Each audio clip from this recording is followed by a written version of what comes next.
Bonjour et bienvenue dans la cuisine de l'ambassade de Norvège à Paris.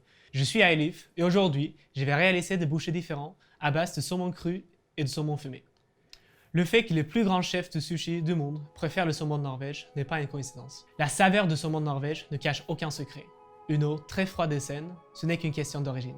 Nous sommes très fiers de notre saumon et on le déguste bien sûr lors de notre fête nationale, le 17 mai. Pour les Norvégiens, le 17 mai est un jour très important. On fait la fête de matin au soir, on sort nos costumes traditionnels, les bunad, et on passe la journée ensemble, en famille ou entre amis, en les invitant pour le petit déjeuner, le goûter et encore le dîner. Enfin, les repas sont essentiels pendant toute la journée. Chez moi, on réalise toujours un grand buffet froid qui doit, bien sûr, contenir de différents plats de saumon. Alors, aujourd'hui, je vais faire deux recettes avec du saumon norvégien, à servir en tapas ou pour l'apéro comme pour le 17 mai. La première recette est à base de saumon fumé et la deuxième de saumon cru.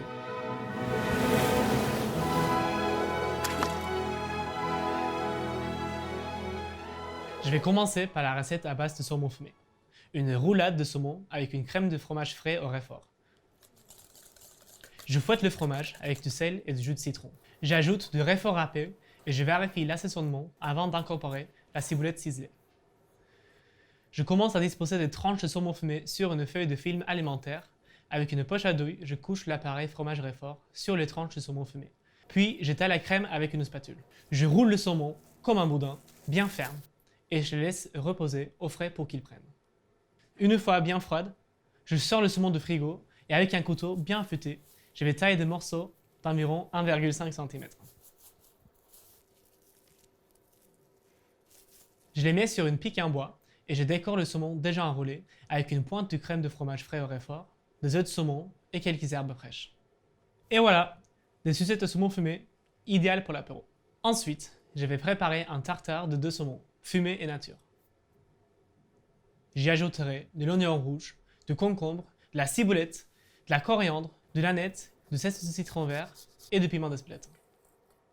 Je commence par le saumon, que je vais tailler en petits dés, pas trop gros. Je taille également le saumon fumé et je mélange les deux. Je vais ciseler l'oignon rouge, tailler le concombre en brunoise et émincer les herbes. Personnellement, j'aime bien quand c'est bien chargé en herbes, pareil pour le zeste de citron vert. J'assaisonne de sel, de poivre et de piment d'Espelette, un trait de sauce soja et je mélange bien. Ce tartare peut être servi en verrine, dans des cuillères japonaises ou comme je fais aujourd'hui, en petites tartelettes. Et voilà, 2 sortes de saumon pour accompagner l'apéro, idéal pour 17 mai. Hip hip hip, hurrah!